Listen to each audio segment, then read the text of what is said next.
Hello friends, welcome back to cinema explainer. ഇന്ന് നമ്മൾ 2023 പുറത്തിറങ്ങിയ സുരംഗോ എന്ന ബംഗ്ലാദേശ് മൂവിയെ കുറിച്ചിട്ടാണ് നോക്കാൻ പോകുന്നത്. സിനിമയിലേക്ക് കടക്കുന്നതിന് മുമ്പ് ചാനൽ ഇതുവരെ സബ്സ്ക്രൈബ് ചെയ്യാതെയാണ് നിങ്ങൾ വീഡിയോ കാണുന്നതെങ്കിൽ ചാനൽ ഒന്ന് സബ്സ്ക്രൈബ് ചെയ്ത് തൊട്ടടുത്തുള്ള ബെല്ലൈക്കൺ ഒന്ന് അമർത്തിയാൽ ഞങ്ങൾ അപ്ലോഡ് ചെയ്യുന്ന പുതിയ വീഡിയോസ് നിങ്ങൾക്കരികിലേക്ക് ഉടൻ തന്നെ എത്തുന്നതായിരിക്കും. സോ നമുക്ക് അധികം വൈകാതെ തന്നെ സിനിമയിലേക്ക് കടക്കാം. സിനിമയുടെ തുടക്കത്തിൽ നമ്മുടെ നായകൻ മസൂദിനെയാണ് കാണിക്കുന്നത്. ഇയാൾ എന്തോ തെറ്റ് ചെയ്ത് പോലീസിന്റെ പിടിയിലായെന്ന് തോന്നുന്നു. എന്തിനാണിത് ചെയ്തതെന്ന് പോലീസ് ചോദിക്കുന്നുണ്ട്. എല്ലാം എന്റെ ഭാര്യയ്ക്ക് വേണ്ടിയാണെന്ന മട്ടിൽ ഇയാൾ കഥ പറയാൻ തുടങ്ങുന്നു. ഇയാൾ സാധാരണ ഒരു ഗ്രാമത്തിലാണ് താമസിക്കുന്നത്. നായകന് സ്വന്തമായിട്ട് പറയാൻ ആരുമില്ല, ഒരു വീട് മാത്രമേ ഉള്ളൂ. നായകൻ ഒരു ഇലക്ട്രീഷ്യനായി ജോലി ചെയ്യാണ്. ഇയാൾക്ക് സക്കീർ എന്നൊരു സുഹൃത്തുണ്ട്. ഇരുവരും ഒരുമിച്ച് ഒരു സ്ഥലത്ത് ലൈറ്റ് മാറ്റുന്ന ജോലി ചെയ്തുകൊണ്ടിരിക്കുകയാണ്. അപ്പോഴാണ് മൊയ്ന എന്നൊരു പെൺകുട്ടി അതുവഴി വരുന്നത്. ഇവർ ഈ നാട്ടിൽ പുതിയ ആളാണ്. അവളെ കണ്ടതോടെ ഇയാൾ താഴെ വീഴുന്നു. ആ പെൺകുട്ടി നോക്കി ചിരിച്ചുകൊണ്ട് അവിടെ നിന്നും പോവാണ്. എന്താണ് താഴെ വീണതെന്ന് സുഹൃത്തുക്കളെ ചോദിക്കുന്നുണ്ട്. നായകൻ ആ പെൺകുട്ടിയെക്കുറിച്ച് അന്വേഷിക്കണമെന്ന് പറയുന്നു. ഇപ്പോൾ മറ്റൊരു വീട്ടിൽ നിന്നും ഫ്രിഡ്ജ് റിപ്പയർ ചെയ്യാൻ വരാൻ പറഞ്ഞ് ഒരു കോൾ വരാണ്. ഉടനെ വരാമെന്ന് പറഞ്ഞ് ഇയാൾ പോകുന്നുണ്ട്. ഇപ്പോൾ നായകൻ ആ വീട്ടിലേക്ക് പോവാണ്. അവിടെ നായകൻ കണ്ട പെൺകുട്ടിയുണ്ട്. അത് അവളുടെ വീടാണെന്ന് തോന്നുന്നു. ഇപ്പോൾ നായകൻ റിപ്പയർ ചെയ്യുന്നതിനിടെ ഇവളോട് സംസാരിക്കാൻ തുടങ്ങുന്നുണ്ട്. ഞാൻ നിങ്ങളെ ഇവിടെ ഇതുവരെ കണ്ടിട്ടില്ലല്ലോ എന്ന് പറയാണ്. ഇവള് പറയുന്നത് പഠനത്തിനായി എൻ്റെ ചേട്ടനാണ് എന്നെ പുറം നാട്ടിലേക്ക് അയച്ചത്. ഇപ്പോൾ പഠനം കഴിഞ്ഞ് തിരിച്ചെത്തിയിരിക്കുകയാണ് എന്നൊക്കെ. ഇപ്പോൾ ഇവര് സംസാരിക്കുന്നത് ചേട്ടൻ ശ്രദ്ധിക്കുന്നുണ്ട്. ഇങ്ങോട്ടേക്ക് വാ എന്ന് വിളിക്കുന്നുണ്ട്. എന്തിനാണ് സംസാരിക്കുന്നത്? ഇവിടെ ജോലി നോക്കുക എന്ന് പറയാണ്. ഇപ്പോൾ നായകൻ റിപ്പയർ ചെയ്ത് തീർക്കുന്നുണ്ട്.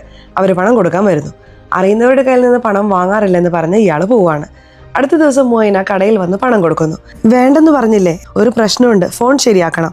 നിങ്ങൾ പണം വാങ്ങുന്നില്ലെങ്കിൽ എങ്ങനെ ശരിയാക്കുമെന്നും ചോദിക്കുകയാണ്. പണമൊന്നും വേണ്ട, പക്ഷെ ഈ ഫോൺ ശരിയാക്കാൻ മാർക്കറ്റ് വരെ പോകണം. നിങ്ങൾക്ക് വേണമെങ്കിൽ കൂടെ വരാമോ എന്ന് ചോദിക്കുകയാണ്. അവളും സമ്മതിക്കുന്നു. ഇരുവരും സന്തോഷത്തോടെ പോയവരാണ്. അങ്ങനെ ഇവർ പ്രണയിക്കാൻ തുടങ്ങുന്നു. ഈ വിവരം ചേട്ടൻ അറിയുന്നുണ്ട്. ചേട്ടൻ വലിയ ദേഷ്യമൊന്നും കാണിക്കുന്നില്ല. ആ പയ്യനെ കുറിച്ച് അന്വേഷിക്കാം, നല്ല പയ്യനാണെങ്കിൽ കല്യാണം നടത്തി കൊടുക്കാമെന്ന് ചിന്തിക്കുകയാണ്. അവൻ നല്ല പയ്യനാണെന്ന് ചേട്ടന് തോന്നുന്നുണ്ട്. അതിനാൽ കല്യാണത്തിനുള്ള ഒരുക്കങ്ങൾ തുടങ്ങുന്നു. ഇവരും വളരെ സന്തോഷവാന്മാരാണ്. ഇപ്പോൾ ഇരുവരുടെയും കല്യാണം നന്നായി നടക്കുന്നു. ആദ്യ രാത്രി മുറിയിലേക്ക് നായകൻ പാലുമായി വരികയാണ്. ഇത് കുടിക്കുമെന്ന് പറഞ്ഞപ്പോൾ അവൾ വേഗത്തിൽ കുടിക്കുന്നുണ്ട്. ഇയാൾക്ക് പകുതി കൊടുക്കുമെന്ന് കരുതി, പക്ഷെ അവൾ കുറച്ച് മാത്രമേ ബാക്കി വെക്കുന്നുള്ളൂ. സാരമില്ലെന്ന് പറഞ്ഞ് ഇയാൾ അതും കുടിക്കുന്നുണ്ട്. ശരി, വാ കിടക്കുക എന്ന് പറയുന്നുണ്ട്. ഇവള് പറയുന്നത്, എനിക്ക് ചില ആഗ്രഹങ്ങളുണ്ട്, അത് നിങ്ങൾ നിറവേറ്റി തരണം എന്നാണ്. തീർച്ചയായിട്ടും നിറവേറ്റാം എന്ന് ഇയാൾ പറയുന്നുണ്ട്. ശരി, നോട്ട് ചെയ്തോളൂ എന്ന് പറഞ്ഞ് അവൾ ആഗ്രഹങ്ങളെല്ലാം പറയാൻ തുടങ്ങുന്നു. ഒരുപാട് നേരം പറഞ്ഞിട്ട് ഒരു ഘട്ടത്തിൽ ക്ഷീണിച്ച് നായകൻ ഉറങ്ങിപ്പോകുന്നു. ഇയാൾ ഉറങ്ങിയല്ലോ എന്ന് പറഞ്ഞ് അവൾ ദേഷ്യപ്പെടുന്നുണ്ട്. അവരുടെ ദാമ്പത്യ ജീവിതം ഒരു പാട്ട് പോലെ നമ്മളെ കാണിച്ചു തരുന്നു. മൊയ്ന എപ്പോഴും ആഗ്രഹിച്ചുകൊണ്ട് സാധനങ്ങൾ ചോദിച്ചുകൊണ്ടേയിരിക്കും. നായകനും കഴിയുന്നത്ര ചെലവ് ചെയ്ത് വാങ്ങിക്കൊടുത്തുകൊണ്ടേയിരിക്കും. ഇപ്പോൾ ഒരു ദിവസം റിബൺ വാങ്ങി വരാൻ പറയുന്നുണ്ട്. ഇയാൾ അത് മാത്രം മറന്നുപോയി വരികയാണ്. എന്താണ് മറന്നതെന്ന് പറഞ്ഞ് അവൾ ദേഷ്യപ്പെടുന്നുണ്ട്. ഇപ്പോൾ ഇരുവരും തമ്മിൽ വലിയ വാക്കുതർക്കം ഉണ്ടാവുന്നു.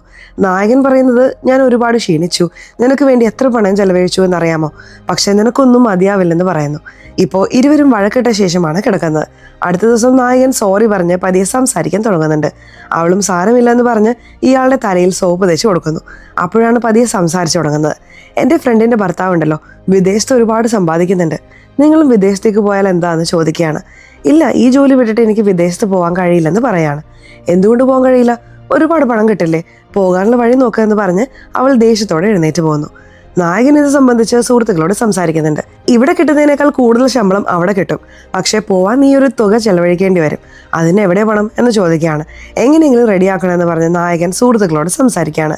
അന്ന് രാത്രി ഭാര്യയോട് സംസാരിക്കാൻ തുടങ്ങുന്നു. യഥാർത്ഥത്തിൽ ഭാര്യയ്ക്ക് വേണ്ടി ഇയാൾ സ്വന്തം നിലയിൽ ഒരുപാട് ആഭരണങ്ങൾ ഉണ്ടാക്കി കൊടുത്തിട്ടുണ്ട്. ആ ആഭരണം തരാമോ എന്ന് ചോദിക്കുകയാണ്. പണയം വെക്കാനാണെന്ന് പറയുന്നുണ്ട്. എന്ത്, എനിക്ക് ഇത്രയേ ഉള്ളൂ, തരാൻ പറ്റില്ലെന്ന് പറയാണ്. ഈ വീടിന്റെ രേഖ വെച്ച് വേണമെങ്കിൽ പണം വാങ്ങിക്കോളാൻ പറയുന്നു. അമ്മയുടെ ഓർമ്മയ്ക്ക് വേണ്ടി ഈ വീട് മാത്രമേ ഉള്ളൂ. നായകനും ആലോചിക്കുന്നുണ്ട്, പക്ഷെ വേറെ വഴിയില്ലല്ലോ. അതിനാൽ ഈ വീട് പണയം വെച്ച് കുറച്ച് പണം വാങ്ങുന്നുണ്ട്. അതുവഴിയാണ് വിദേശത്തേക്ക് പോകാനുള്ള എല്ലാ കാര്യങ്ങളും നോക്കുന്നത്. നായകന് സാക്കിർ എന്ന് പറയുന്ന ഒരു സുഹൃത്തുണ്ടല്ലോ, മാസം മാസം ഞാൻ നിനക്ക് അയച്ചു തരും, നീ എൻ്റെ ഭാര്യയ്ക്ക് കൊടുക്കണം എന്ന് പറയുന്നുണ്ട്. അതുപോലെ സുരക്ഷിതമായി നോക്കണം എന്ന് പറഞ്ഞ് ഇയാൾ ഇവിടെ നിന്ന് പോവാണ്. വിദേശത്ത് അത്രയുണ്ട് ഇത്രയുണ്ട് ശമ്പളം എന്നൊക്കെ പറഞ്ഞു, പക്ഷെ അവിടെ വളരെ കുറഞ്ഞ ശമ്പളമാണ് കിട്ടിയത്. ഞാൻ എൻ്റെ നാട്ടിൽ ജോലി ചെയ്തതിനേക്കാൾ 5 മടങ്ങ് അധികം ജോലി ചെയ്തു എന്ന് പറയാണ്. ആദ്യ ശമ്പളം സാക്കിറിന് അയച്ചു കൊടുക്കുന്നു. സാക്കിർ എന്ത് ചെയ്യുന്നു? ഇവൾക്ക് 10,000 രൂപ കൊടുക്കുന്നു. വെറും 10,000 രൂപയോ? ഞാൻ കൂടുതൽ തരുമെന്ന് കരുതിയെന്ന് പറഞ്ഞ് അവൾ വിഷമത്തോടെ സംസാരിക്കുന്നു. സാക്കിർ സ്വന്തം കയ്യിലുള്ള 2,000 കൂടി ചേർത്ത് കൊടുക്കുകയാണ്. ഇതും അവൻ അയച്ചതാണ് എന്ന മട്ടിൽ കള്ളം പറയുന്നു. നായകൻ ഭാര്യയെ വിളിക്കാൻ ശ്രമിക്കുന്നുണ്ട്, പക്ഷെ ഫോൺ ബിസിയാണ്. നായകൻ ഭയങ്കരമായി ദേഷ്യപ്പെടുന്നുണ്ട്. മൊയിന ഉണ്ടല്ലോ ആന്റിയുടെ മകനോടാണ് സംസാരിക്കുന്നത്. ഇപ്പോൾ നായകന്റെ കോൾ എടുക്കുന്നു. ആരോടാണ് സംസാരിച്ചത് എന്ന് ചോദിക്കുകയാണ്. ആന്റിയോടാണ് സംസാരിച്ചതെന്ന് കള്ളം പറയുന്നു. ആന്റിയോടാണോ സംസാരിച്ചത് അതോ ആന്റിയുടെ മകനോടാണോ എന്ന് ദേഷ്യത്തോടെ ചോദിക്കുകയാണ്.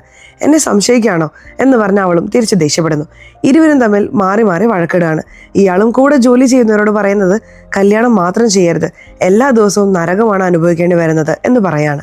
മൊയിനയോട് ദേഷ്യപ്പെട്ടല്ലോ എന്നോർത്ത് നായകന് മനസ്സമാധാനം കിട്ടുന്നില്ല. എല്ലാവരും ഉറങ്ങിയ സമയം നോക്കി ഇയാൾ ഭാര്യയെ വിളിക്കുന്നു. ഞാൻ അറിയാതെ ദേഷ്യപ്പെട്ടു പോയി, എന്നോട് ക്ഷമിക്കണം എന്ന് ചോദിക്കുകയാണ്. അവൾ ശരി എന്ന് പറഞ്ഞ് സമ്മതിക്കുന്നു. ഇയാൾ ഇങ്ങനെ കെഞ്ചിക്കൊണ്ട് സംസാരിക്കുന്നത് അവിടെയുള്ള പയ്യന്മാരെല്ലാവരും കാണുന്നു. അവരെല്ലാം ഇയാളെ കളിയാക്കി ചിരിക്കുന്നു. ഇപ്പോൾ സാക്കിർ ഇവൾക്ക് പണം കൊടുക്കാൻ വേണ്ടി വരികയാണ്. വെയിറ്റ് ചെയ്യ്, നമുക്ക് മാർക്കറ്റിൽ പോവാം എന്ന് പറയുന്നു. ഇല്ല, എനിക്ക് വേറെ ജോലി ഉണ്ടെന്ന് പറഞ്ഞ് ഒഴിവാക്കാൻ ശ്രമിക്കുന്നുണ്ട്. പക്ഷെ ഇവൾ കേൾക്കുന്നില്ല. ഒന്ന് വെയിറ്റ് ചെയ്യ്, ഞാൻ ഉടനെ വരാമെന്ന് പറയാണ്. ഇപ്പോൾ ഇരുവരും ഒരുമിച്ച് മാർക്കറ്റിൽ പോവാണ്. ഇവളൊരു ജ്വല്ലറിയിൽ വന്ന ഒരു ആഭരണം കാണുന്നു. അവൾക്കത് ഒരുപാട് ഇഷ്ടപ്പെടുന്നുണ്ട്. ഉടൻ എത്രയാണെന്ന് ചോദിക്കുന്നു. അയാൾ 15,000 രൂപ ആവുമെന്ന് പറയാണ്. എന്ത്, 15,000 രൂപയോ? എൻ്റെ കയ്യിൽ 10,000 മാത്രമേ ഉള്ളൂ. ഇല്ല, എനിക്ക് വേണ്ടെന്ന് പറഞ്ഞ് അവൾ കടയിൽ നിന്നും പോവാണ്. ഇപ്പോൾ രാത്രി സാക്കിർ ഉണ്ടല്ലോ പച്ചക്കറികളൊക്കെ കൊടുക്കാൻ വേണ്ടി വരുന്നുണ്ട്. ഇവള് പറയുന്നത് വാ, ഇന്ന് രാത്രി ഇവിടെ തന്നെ ഭക്ഷണം കഴിച്ചിട്ട് പോവാന്ന് പറയുന്നു. വേണ്ടെന്ന് പറഞ്ഞ് ഇയാൾ ഒഴിഞ്ഞു മാറുന്നുണ്ട്. പക്ഷെ ഇവൾ നിർബന്ധിച്ച് അകത്തേക്ക് കൂട്ടിക്കൊണ്ടുവരുന്നു. പുറത്ത് മഴ ശക്തിയായി പെയ്യുന്നുണ്ട്. ഇയാൾ എൻ്റെ ബാഗ് തുറന്ന് നോക്ക് എന്ന് പറയാണ്. ഇവൾ തുറന്നു നോക്കുന്നുണ്ട്. ഇവൾ ആഗ്രഹിച്ച ഒരു ആഭരണം ചോദിച്ചിരുന്നല്ലോ, അത് വാങ്ങി വെച്ചിരിക്കുകയാണ്. ഇതെന്നാ നിങ്ങളുടെ ഗേൾഫ്രണ്ടിന് വേണ്ടി വാങ്ങിയതാണോ എന്ന് ചോദിക്കുകയാണ്. ഇല്ല, നിങ്ങൾ ഒരുപാട് ആഗ്രഹിച്ചതല്ലേ, നിങ്ങൾക്ക് വേണ്ടിയാണ് വാങ്ങിയതെന്ന് പറയാണ്. അവൾ അതൊന്നും വേണ്ടെന്ന് പറയുന്നുണ്ട്. സാരില്ല, വെച്ചോളൂ എന്ന് പറയാണ്. ആദ്യം വേണ്ടെന്ന് പറഞ്ഞ് മടിച്ചെങ്കിലും അവസാനം വെച്ചോളാന്ന് പറഞ്ഞ് സമ്മതിക്കുന്നു. മഴ തോരുന്നതായി തോന്നുന്നില്ല. ഞാൻ പോകുന്നു എന്ന് പറഞ്ഞ് ഇയാൾ നടക്കാൻ തുടങ്ങാണ്. അബദ്ധത്തിൽ തെന്നി താഴെ വീഴുന്നു. ഇതുകൊണ്ടാണ് നിന്ന ശേഷം പോവാന്ന് ഞാൻ പറഞ്ഞത്, അകത്തേക്ക് വാ എന്ന് പറഞ്ഞ് ഇവള് വിളിക്കുകയാണ്. മാറാൻ വേണ്ടി ഡ്രസ്സ് എടുക്കാൻ ഭർത്താവിന്റെ ഡ്രസ്സ് എടുക്കാൻ പോവാണ്. ഇപ്പോൾ അയാൾക്ക് കൊടുക്കാൻ വേണ്ടി ആ മുറിയിലേക്ക് വരികയാണ്. അപ്പോഴാണ് പെട്ടെന്നൊരു മിന്നലടിക്കുന്നത്. ഇവൾ അയാളെ വേഗത്തിൽ കെട്ടിപ്പിടിക്കുന്നു. സാക്കിറും തിരിച്ച് കെട്ടിപ്പിടിക്കുന്നുണ്ട്. ഇരുവരും തമ്മിൽ ഫിസിക്കൽ റിലേഷൻഷിപ്പ് ഉണ്ടാവുന്നു. നേരെ കട്ട് ചെയ്ത് നായകനെ കാണിക്കുന്നു. നായകൻ ഉറക്കത്തിൽ നിന്നും പെട്ടെന്ന് ഞെട്ടി എഴുന്നേൽക്കുന്നുണ്ട്. ഇതൊരു സ്വപ്നമായിരിക്കും എന്ന് നമ്മൾ കരുതും. പക്ഷെ അതൊന്നും സ്വപ്നമായിരുന്നില്ല. നായകൻ സാധാരണ എഴുന്നേറ്റതാണ്. സംഭവിച്ച ശേഷം മൊയ്ന ഇയാളെ ഒരുപാട് വഴക്ക് പറയുന്നുണ്ട്. ദയവായി ഇത് പുറത്ത് പറയരുതെന്ന് ഇയാൾ യാചിക്കുന്നു. ഇനി ഈ വീട്ടിലേക്ക് വരരുതെന്ന് പറഞ്ഞ് ഇവൾ ആട്ടി ഓടിക്കുകയാണ്. അടുത്ത ദിവസം ഇയാൾ എന്ത് ചെയ്യുന്നു എന്ന് വെച്ചാൽ വീടിന്റെ അടുത്ത് മാറി നിൽക്കുകയാണ്. എന്ത് ചെയ്യാന്ന് പറഞ്ഞ് ഒരുപാട് നേരം ആലോചിക്കുന്നു. അതിനുശേഷം വീടിനെ ലക്ഷ്യമാക്കി നടക്കാൻ തുടങ്ങുന്നു. എന്തിനാണ് വന്നതെന്ന് അവൾ ചോദിക്കുന്നുണ്ട്. ഇയാൾ പെട്ടെന്ന് കെട്ടിപ്പിടിച്ച് റൊമാൻസ് തുടങ്ങുന്നു. അങ്ങനെ ഇരുവരും തമ്മിൽ ബന്ധം ഉണ്ടാവുന്നു. തുടർച്ചയായി ഇരുവരും ഇടപഴകുന്നതായി ധാരാളം മോണ്ടാഷ് ഫൂട്ടേജുകളിലൂടെ നമുക്ക് കാണിച്ചു തരുന്നുണ്ട്. ഇപ്പോൾ നായകനുണ്ടല്ലോ മൊയിനെ വിളിച്ച് സംസാരിക്കാൻ തുടങ്ങുന്നുണ്ട്. മൊയിന പറയുന്നത് ഒരു സാധനം കണ്ടിരുന്നു, അത് വാങ്ങാൻ ഒരുപാട് പണം വേണം, എനിക്ക് പണം മാത്രം അയച്ചു തരാമോ എന്ന് ചോദിക്കുകയാണ്. ശരി, ഞാൻ അയച്ചു തരാമെന്ന് ഇയാളും പറയുന്നുണ്ട്. യഥാർത്ഥത്തിൽ അവസാനമായി ഭർത്താവിൽ നിന്ന് ഒരു തുക വാങ്ങിച്ച് മുങ്ങിക്കളയാമെന്നായിരുന്നു ഇവളുടെ പദ്ധതി. ആവശ്യമുള്ള സാധനങ്ങൾ മാത്രം എടുത്ത് ഇരുവരും നാട് വിട്ട് ഇവിടെ നിന്നും പോവാണ്. ഈ വിവരം അവിടെയുള്ള നായകൻ അറിയുന്നുണ്ട്. നായകൻ ഭയങ്കരമായി വിഷമിക്കുന്നുണ്ട്. അവിടെയുള്ള പയ്യന്മാരാണ് നായകനെ സമാധാനിപ്പിച്ച് നാട്ടിലേക്ക് അയക്കുന്നത്. ഇപ്പൊ വീട്ടിലേക്ക് വരാണ്. വീട്ടിൽ എവിടെ ഇരുന്നാലും ശരി, അവരിരുവരും എങ്ങനെ ഒരുമിച്ചിരുന്നു എന്നൊക്കെ ആലോചിക്കുകയാണ്. സുഹൃത്ത് എനിക്ക് ഇങ്ങനെ ഒരു ചതി ചെയ്തല്ലോ എന്ന് പറഞ്ഞ് ഭയങ്കരമായി വിഷമിക്കുന്നു. ഇയാൾ വീട് പണയം വെച്ചിട്ടാണ് പോയതല്ലോ, ഇപ്പോൾ മതിയായ പണം ഇയാൾ കൊണ്ടുവന്നിട്ടില്ല. ഇപ്പോൾ ആ വ്യക്തി പറയുന്നത് 2 ലക്ഷം കൂടി തരാം, പക്ഷെ ആധാരം എൻ്റെ പേരിൽ എഴുതിത്താ എന്ന് പറയാണ്. ശരിയെന്ന് പറഞ്ഞ നായകനും സമ്മതിക്കുന്നു. അവർ ഈ പ്രദേശത്തായിരിക്കും പോയിരിക്കാൻ സാധ്യതയുള്ളൂ എന്ന് നാട്ടുകാർ ചിലർ പറയുന്നുണ്ട്. നമുക്കും ആ പ്രദേശത്തേക്ക് പോകാം എന്ന് തീരുമാനിക്കുന്നു. എങ്ങനെയെങ്കിലും മൊയിനെ തിരിച്ചു കൂട്ടിക്കൊണ്ടുവരണം എന്നൊക്കെ ആലോചിക്കുകയാണ്. ആ പ്രദേശത്ത് ഇയാളുടെ സ്വന്തക്കാരനായ ഒരു അങ്കിൾ ഉണ്ട്. നേരെ അയാളുടെ വീട്ടിലേക്ക് പോകുന്നു. കുറച്ച് ദിവസം താമസിക്കാൻ സമ്മതിക്കോ എന്ന് ചോദിക്കുകയാണ്. ആ അങ്കിളുടെ ഭാര്യ ഇയാളെ നോക്കി ദേഷ്യപ്പെടാണ്. സോറി, പറ്റില്ലെന്ന് പറഞ്ഞ അങ്കിളും മാന്യമായി ഒഴിവാക്കുന്നു. മൊയിനെ ഈ നാട്ടിൽ തരണമെങ്കിൽ ഇയാൾ ഈ നാട്ടിൽ തന്നെ നിൽക്കണ്ടേ. അതിനാൽ സാധാരണ ഒരു ജോലിയാണ് ചെയ്യുന്നത്. അവരൊരു വീടും കൊടുത്തിട്ടുണ്ടായിരുന്നു. ആ വീട്ടിലാണ് താമസിക്കുന്നത്. ഇയാൾ അവിടെ കുറച്ചു പേരുമായി സൗഹൃദത്തിലാവുന്നു. എല്ലാവരോടും ഭാര്യയെക്കുറിച്ച് പറഞ്ഞ് അന്വേഷിക്കാൻ പറയുന്നു. എല്ലാവരും പല വഴികളിലൂടെ അന്വേഷിച്ചുകൊണ്ടേയിരിക്കുകയാണ്. നായകന് വിഷാദം കൂടുന്നുണ്ട്. വിഷം കഴിച്ച് ആത്മഹത്യ ചെയ്താൽ എന്താണെന്നൊക്കെ ആലോചിക്കുകയാണ്. അതിനുശേഷം മനസ്സ് മാറ്റുന്നുണ്ട്. മൊയിനുണ്ടല്ലോ, അവൾ അറിയാതെ ഒരു മ്യൂസിക് വീഡിയോയിൽ വന്നിട്ടുണ്ട്. ഇതിനെക്കുറിച്ച് സുഹൃത്ത് പറയുന്നുണ്ട്. ഉടൻ ആ മ്യൂസിക് കമ്പനിയിലേക്ക് പോകണമെന്ന് പറഞ്ഞ് ഇയാൾ വരികയാണ്. ഈ സ്ഥലം എവിടെയാണെന്ന് പറ എന്ന് ചോദിക്കുന്നുണ്ട്. പല സ്ഥലത്തും ഷൂട്ട് ചെയ്യാറുണ്ട്, ഞങ്ങൾക്കറിയില്ലെന്ന് പറയാണ്. ദയവായി അവസ്ഥ മനസ്സിലാക്ക്, അന്വേഷിച്ചൊന്ന് പറയേ എന്ന് ചോദിക്കുകയാണ്. അയാൾ അന്വേഷിച്ച് നോക്കിയതിനു ശേഷം ഈ മാർക്കറ്റാണ് എന്ന് പറഞ്ഞ ഒരു സ്ഥലം പറയുന്നു. നായകൻ എന്ത് ചെയ്യുന്നു എന്ന് വെച്ചാൽ ദിവസവും ആ മാർക്കറ്റിൽ വന്ന് തിരഞ്ഞുകൊണ്ടേയിരിക്കുന്നു. ഒരു ദിവസം അവളെ കണ്ടെത്തുകയും ചെയ്യാണ്. ഇപ്പോൾ കണ്ടെത്തിയ ഇയാൾ ദേഷ്യമൊന്നും കാണിക്കുന്നില്ല. നിന്നെ കാണാൻ പറ്റില്ലെന്ന് കരുതി, കണ്ടല്ലോ, വരും നമുക്ക് പോവാമെന്ന് പറഞ്ഞ് കൂട്ടിക്കൊണ്ടുപോകാൻ നോക്കുകയാണ്. നിങ്ങൾ ആരാണ്? വീട് എന്ന് പറഞ്ഞ് അവർ പ്രശ്നം ഉണ്ടാക്കുന്നുണ്ട്. നാട്ടുകാരെല്ലാം കൂടി നായകനെ തല്ലുന്നുണ്ട്. അപ്പോഴും അവൾ ശ്രദ്ധിക്കുന്നില്ല. ശാന്തമായി ഈ സ്ഥലത്ത് നിന്ന് പോവാണ്. രാത്രി മഴ അധികം പെയ്യുന്നത് കാരണം നായിക ജനലടച്ചുകൊണ്ടിരിക്കുകയാണ്. അങ്ങനെ ജനലടച്ചുകൊണ്ടിരിക്കുമ്പോൾ വാതിൽക്കൽ നായകൻ നിൽക്കുന്നത് ഇവള് കാണുന്നു. നായകനോട് സംസാരിക്കാമെന്ന് ചിന്തിക്കുകയാണ്. ഇപ്പോൾ സാക്കിർ ഉറങ്ങിയോ എന്ന് ഉറപ്പുവരുത്തി ഇവൾ പുറത്തേക്ക് വരുന്നുണ്ട്. കുറച്ച് മാറിയിട്ട് വാ എന്ന് പറഞ്ഞ് ഒരു സ്ഥലത്തേക്ക് കൂട്ടിക്കൊണ്ടുവരുന്നു. ഞാൻ ഒഴിഞ്ഞു മാറിയതല്ലേ, എന്തിനാണ് എന്നെ ശല്യപ്പെടുത്തുന്നതെന്ന് ചോദിക്കുകയാണ്. എന്തിനാണ് ഒഴിഞ്ഞു മാറിയത്, എന്റെ കൂടെ വാ എന്നൊക്കെ പറയുന്നുണ്ട്. ഇവള് പറയുന്നത് നിങ്ങളുടെ കയ്യിൽ മതിയായ പണമില്ല, ഞാൻ ആഗ്രഹിച്ചതൊന്നും നിങ്ങൾക്ക് വാങ്ങിത്തരാൻ കഴിഞ്ഞില്ല എന്നൊക്കെ പറയാണ്. ഞാൻ എങ്ങനെയെങ്കിലും മാറും, ഒരുപാട് സമ്പാദിക്കാമെന്നും പറയുന്നു. പക്ഷെ അവൾ കേൾക്കാതെ നടന്നു പോവാണ്. പണം ഒരുപാട് ഉണ്ടാക്കിയാൽ മാത്രമേ മൊയിനിയെ തനിക്ക് കിട്ടുമെന്ന് അവന് മനസ്സിലായി. അതിനാൽ പണം ഉണ്ടാക്കാനുള്ള ജോലി തുടങ്ങുന്നു. സാധാരണ 10 മണിക്കൂർ ജോലി ചെയ്യുമല്ലോ, പക്ഷെ ഇയാൾ 20 മണിക്കൂർ ജോലി ചെയ്യും. ഉടമ തന്നെ എന്താ ശരീരം കേടുവരുത്തുന്നേ, പൊയ്ക്കൊള്ളൂ എന്നൊക്കെ പറയുന്നുണ്ട്. എന്നിട്ടും ജോലി താ എന്ന് പറഞ്ഞ് വാങ്ങി ചെയ്തുകൊണ്ടിരിക്കുകയാണ്. നീ ഇത്രയും സമ്പാദിക്കാൻ ആഗ്രഹിക്കുന്നുണ്ടല്ലോ, ഒരു വഴിയുണ്ടെന്ന് ഉടമ പറയാൻ തുടങ്ങുകയാണ്. ഒരു പ്രദേശത്ത് ഒരുപാട് നിധിയൊക്കെ കിട്ടും, അതിനാൽ ഒരുപാട് പേര് കുഴിച്ചു നോക്കും. നീ വേണമെങ്കിൽ അവിടെ കുഴിച്ചു നോക്ക്, നിനക്ക് എന്തെങ്കിലും കിട്ടാൻ സാധ്യതയുണ്ടെന്ന് പറയാണ്. അതെന്തുകൊണ്ട് ചെയ്തുകൂടാ എന്ന് പറഞ്ഞ് ഇയാൾ അതും ചെയ്യുന്നുണ്ട്. ഇയാൾക്ക് ഒരു നിധി കിട്ടുകയും ചെയ്യുന്നു. അതിനെക്കുറിച്ച് ഇവളോട് പറയാമെന്ന് പറഞ്ഞ് വിളിച്ചു പറയുന്നുണ്ട്. എന്ത് നിധി കിട്ടിയെന്നോ എന്ന് പറഞ്ഞ് ഇവളെ ഞെട്ടാണ്. അതെ എന്ന് പറഞ്ഞ് ഇയാളും പറയുന്നുണ്ട്. അവൾ തുടർന്ന് സംസാരിക്കാതെ കോള് കട്ട് ചെയ്യുന്നു. ഈ പ്രദേശത്ത് ഒരു നിധി കിട്ടിയെന്ന് എന്റെ ഫ്രണ്ടിൽ ഒരാൾ പറയുന്നു, അതൊക്കെ സത്യമാവാൻ സാധ്യതയുണ്ടോ എന്ന് സാക്കിറിനോട് ചോദിക്കുകയാണ്. നീ പറയുന്ന പ്രദേശത്ത് ഒരുപാട് പേർക്ക് നിധി കിട്ടിയിട്ടുണ്ട്, പറയാൻ പറ്റില്ല, നിന്റെ ഫ്രണ്ടിനും കിട്ടിയിട്ടുണ്ടാവും എന്ന് പറയാണ്. അവിടെ കിട്ടുമെങ്കിൽ നിങ്ങളും പോയി കുഴിച്ചു നോക്കിക്കൂടെ, എന്തിനാണ് വെറുതെ വീട്ടിലിരിക്കുന്നതെന്ന് പറഞ്ഞ് ഭർത്താവിനോട് ദേഷ്യപ്പെടുന്നു. നായകന് യഥാർത്ഥത്തിൽ ഗോൾഡ് പെൻ കിട്ടിയിരുന്നു. അത് വിൽക്കാൻ വേണ്ടി ഒരു കടയിൽ കൊണ്ടുവരാണ്. പരിശോധിച്ച് നോക്കിയവർ ഇത് യഥാർത്ഥ ഗോൾഡ് അല്ല, വ്യാജമാണെന്ന് പറയുന്നു. നന്നായി പരിശോധിക്കുക എന്ന് പറയാണ്. നന്നായി പരിശോധിച്ചു, കൊണ്ടുപോക്കോളൂ എന്ന് പറയാണ്. ഇയാൾ അത് എടുത്ത് വെള്ളത്തിൽ എറിഞ്ഞു കളയുന്നു. ഞാൻ ഒരുപാട് വഴികൾ തെരഞ്ഞു നോക്കി, ഒടുവിൽ ഒരു തീരുമാനത്തിലെത്തി എന്ന് പറയാണ്. അതായത് ബാങ്ക് കൊള്ളയടിക്കാമെന്ന് ഇയാൾ ഒരു തീരുമാനത്തിലെത്തിയിട്ടുണ്ട്. അതിനാൽ ബാങ്കിനെ നിരീക്ഷിക്കണമല്ലോ. ദിവസവും 500 രൂപ എടുക്കാൻ വേണ്ടി ഇയാൾ ബാങ്കിൽ വരും. അവിടുത്തെ പെൺകുട്ടി എന്താണ് ദിവസവും 500 എടുക്കുന്നത്, മൊത്തത്തിൽ എടുക്കാമായിരുന്നില്ലേ, ഇതിനുശേഷം മൊത്തത്തിൽ എടുത്തോളൂ എന്ന് പറഞ്ഞ് വഴക്ക് പറഞ്ഞിട്ടാണ് പണം കൊടുക്കുന്നത്. ഈ ബാങ്കിന്റെ അടുത്ത് ഒറ്റയ്ക്ക് ഏതെങ്കിലും വീടുണ്ടോ എന്ന് നായകൻ തിരയുന്നുണ്ട്. ഒറ്റയ്ക്ക് വീടുണ്ട്, പക്ഷെ ഒരുപാട് ദൂരത്തിലാണ് ആ വീട്, അതും പാഴ്വസ്തുക്കൾ പോലെയാണ്. ഇയാളും ആളുകളെ വെച്ച് വേണമെന്ന് വെച്ച് ഉടമയോട് സംസാരിക്കുന്നു. ഒന്നുമില്ലാതിരിക്കുന്നതിനേക്കാൾ കുറച്ച് വാടക കിട്ടിയാൽ നല്ലതായിരിക്കും എന്ന് ഉടമയും ചിന്തിക്കുകയാണ്. അതിനാൽ ഇയാൾ പറയുന്ന തുകയ്ക്ക് വാടകയ്ക്ക് വിട്ടുകൊടുക്കുന്നു. നമ്മുടെ നായകന്റെ പദ്ധതി എന്താണെന്ന് വെച്ചാൽ ഇയാളുടെ വീട്ടിൽ നിന്നും ആ ബാങ്ക് വരെ തുരങ്കം ഉണ്ടാക്കുക, അതുവഴി അകത്തുള്ള പണമൊക്കെ അടിച്ചു മാറ്റണമെന്ന് പറഞ്ഞ് പദ്ധതി ഇടുന്നു. ഇയാൾ ഒറ്റയ്ക്കല്ലേ ഉള്ളൂ, ഒരുപാട് കഷ്ടപ്പെട്ട് ജോലിയെല്ലാം ചെയ്യുന്നുണ്ട്. ഈ സ്ഥലത്ത് സിനിമയുടെ ടൈറ്റിൽ എഴുതി കാണിക്കുന്നു. ഉടമ വരുമ്പോൾ മാത്രം നായകൻ എന്ത് ചെയ്യും, ആ സ്ഥലത്ത് കട്ടിലിടും. ഉടമയോട് സാധാരണ സംസാരിച്ച് സംശയം വരാത്ത രീതിയിൽ ഉടമയെ പറഞ്ഞുവിടും. അതുപോലെ ആ ബാങ്കിനെ ദിവസവും നിരീക്ഷിക്കാൻ വേണ്ടി വരും. ആ ബാങ്കിന്റെ മാനേജർക്ക് ഒരു ഡ്രൈവർ ഉണ്ടായിരുന്നു. അയാളെ ഫ്രണ്ടാക്കിയും വെക്കുന്നുണ്ട്. അയാളുടെ അടുത്ത് കുടിച്ചിട്ട് സംസാരിക്കുന്ന പോലെ സംസാരിക്കുകയാണ്. ആ ബാങ്കിനെ കുറിച്ചൊക്കെ അന്വേഷിക്കുന്നുണ്ട്. അയാൾക്ക് ആ ബാങ്കിനെ കുറിച്ച് ഒരുവിധം എല്ലാം അറിയാമെന്ന് തോന്നുന്നു. ഇയാളുടെ അടുത്ത് വിവരങ്ങളൊക്കെ പറയുന്നുണ്ട്. നായകനും പ്രചോദനത്തിനായി എന്ത് ചെയ്യുന്നു വെച്ചാൽ ഭാര്യയുടെ ഫോട്ടോ ഒരു സ്ഥലത്ത് ഒട്ടിച്ചു വെക്കും. അത് നോക്കിയാണ് ഇയാൾ ജോലിയെല്ലാം ചെയ്യുന്നത് പോലെ നമ്മളെ കാണിക്കുന്നത്. എത്രയൊക്കെ ആയാലും ഒറ്റയ്ക്ക് ഇയാൾക്ക് എത്ര കുഴിക്കാൻ കഴിയും, ഒരു ഘട്ടത്തിൽ ക്ഷീണിക്കുന്നുണ്ട്. വേണ്ട, മതിയാക്കി കളയാം എന്നൊക്കെ ഭയങ്കരമായി ആലോചിക്കുന്നുണ്ട്. ഇപ്പോൾ നായകൻ ഒരു അരിവാളുമായി സാക്കിറിന്റെ വീട്ടിലേക്ക് വരുന്നത് നമ്മളെ കാണിക്കുന്നു. സാക്കിർ നന്നായി ഉറങ്ങുന്നുണ്ട്. ഭാര്യ എവിടെയെന്ന് പറഞ്ഞ് ഇയാൾ തിരയുന്നുണ്ട്. അവൾ അടുക്കളയിലാണ് ജോലി ചെയ്യുന്നത്. ഇപ്പോൾ അടുക്കളയിൽ വന്ന് ഇയാൾ ഭയങ്കരമായി ആക്രമിക്കുകയാണ്. ഇപ്പോൾ സാക്കിർ ഉണർന്ന് ആക്രമിക്കാൻ വേണ്ടി വരുന്നു. ഇയാൾ സാക്കിറിനെ ക്രൂരമായി കൊല്ലുന്നു. ഇതെല്ലാം നായകൻ ആലോചിച്ച് നോക്കിയതാണ്. ഈ വിഷയം നടപ്പിലാക്കാൻ വേണ്ടിയാണ് ഇപ്പോൾ അവരുടെ വീട്ടിലേക്ക് പോകുന്നത്. ഇപ്പോൾ വീട്ടിൽ വന്ന് ചേരുന്നുണ്ട്. ഭാര്യയാണ് വാതിൽ തുറക്കുന്നത്. പക്ഷേ ഭാര്യയ്ക്ക് മുറിവൊക്കെ പറ്റിയിരിക്കുന്നു. ഇയാൾക്കൊന്നും മനസ്സിലാവുന്നില്ല. അകത്തേക്ക് വാ എന്ന് പറഞ്ഞ് ഭാര്യയും വിളിക്കുന്നുണ്ട്. ഇയാൾ എന്ത് ചെയ്യുന്നു എന്ന് വെച്ചാൽ അരിവാൾ ഒളിപ്പിച്ചു വെക്കുന്നു. ഞാൻ നിങ്ങളെ ചതിച്ചതിന് ആ സാക്കിറിന്റെ കൂടെ നന്നായി ജീവിക്കുകയാണ്. ആ സാക്കിറിന് ഇതിനോടകം ഒരു കുടുംബമുണ്ട്. ആ കുടുംബത്തെ ഞാൻ ഇപ്പോഴാണ് കണ്ടെത്തിയത്. അതിനെക്കുറിച്ച് ചോദിച്ചതിന് എന്നെ അടിച്ചു എന്ന് പറയാണ്. ശരി വാ, എൻ്റെ കൂടെ വാ എന്ന് പറഞ്ഞ് ഇയാൾ വലിച്ചുകൊണ്ട് പോകാൻ നോക്കുന്നു. ഇല്ലില്ല, സാക്കിർ അറിഞ്ഞാൽ തിരഞ്ഞു വന്ന് എന്തെങ്കിലും ചെയ്യും, നിങ്ങൾ പൊക്കോ, നമുക്ക് നാളെ സാവധാനം സംസാരിക്കാം എന്ന് പറഞ്ഞു വിട്ടിരുന്നു. അടുത്ത ദിവസം ഇരുവരും ഒരു സ്ഥലത്ത് മീറ്റ് ചെയ്ത് സംസാരിക്കാൻ തുടങ്ങുന്നു. സാക്കിർ എന്നെ ഒരുപാട് ടോർച്ചർ ചെയ്യുന്നു എന്ന് പറഞ്ഞ് ഇവള് കരയാൻ തുടങ്ങുന്നു. ഇപ്പോഴാണ് സാവധാനം എന്ത് ചോദിക്കുന്നതെന്ന് വെച്ചാൽ ഒരു നിധി കിട്ടിയെന്ന് പറഞ്ഞല്ലോ, അതെവിടെ എന്ന് ചോദിക്കുകയാണ്. ഇപ്പോൾ ഇയാളുടെ മുഖം മാറുന്നുണ്ട്. ഇയാൾ പറയുന്നത് അത് വ്യാജമായിരുന്നു എന്നാണ്. പക്ഷെ നീ അതിനെക്കുറിച്ച് വിഷമിക്കേണ്ട, ഞാൻ അതിനേക്കാൾ വലിയ ടാർഗറ്റാണ് വെച്ചിരിക്കുന്നത്. ഉടൻ എനിക്ക് ഒരുപാട് പണം കിട്ടും എന്ന് പറഞ്ഞ് ബാങ്ക് കൊള്ളയടിക്കുന്നതിനെ കുറിച്ചൊക്കെ പറയുന്നു. അതൊക്കെ ഒരുപാട് കഷ്ടമല്ലേ എന്ന് ഇവളും പറയുന്നുണ്ട്. ഞാൻ ഡ്രൈവർ വഴി കുറച്ച് വിവരങ്ങൾ ശേഖരിച്ചുകൊണ്ടിരിക്കുകയാണ്. എനിക്ക് ആ ബാങ്കിൽ ഏത് എവിടെ എന്നെല്ലാം ശരിക്കും അറിയാം. ഞാൻ എളുപ്പത്തിൽ അത് എടുക്കുമെന്നൊക്കെ പറയാണ്. ശരി, എടുത്താൽ എന്നെ കൂട്ടിക്കൊണ്ട് പോകണമെന്ന് പറയാണ്. മൊത്തത്തിൽ ഇപ്പോൾ പോലും ഇവൾ പണത്തിന് വേണ്ടിയിട്ടാണ് ആഗ്രഹിക്കുന്നത്.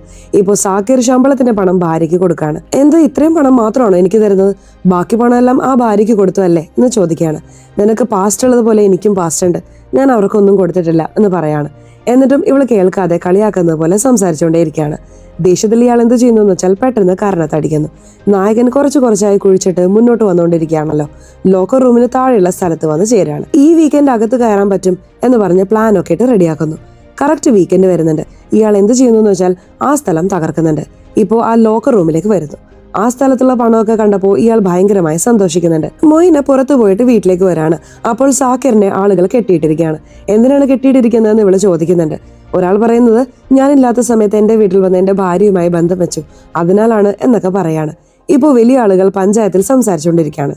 ഇവളാണെങ്കിൽ അറിയാതെ ചെയ്തതാണ്, വിട്ടുകളെ എന്നൊക്കെ യാചിക്കുകയാണ്. അപ്പോഴാണ് നായകന്റെ കോൾ വരുന്നത്. ഇവൾ അറ്റൻഡ് ചെയ്ത് എന്താണ് കാര്യം എന്ന് ചോദിക്കുന്നുണ്ട്. അതൊക്കെ കഷ്ടമാണ്, ഒരിക്കലും കഴിയില്ലെന്ന് പറഞ്ഞില്ലേ, പക്ഷെ ഞാൻ ചെയ്തു കാണിച്ചു, ഞാൻ വീഡിയോ അയച്ചിട്ടുണ്ട് നോക്ക് എന്ന് പറയാണ്. ഇവൾ ആകാംക്ഷയോടെ വീഡിയോ കാണുന്നു.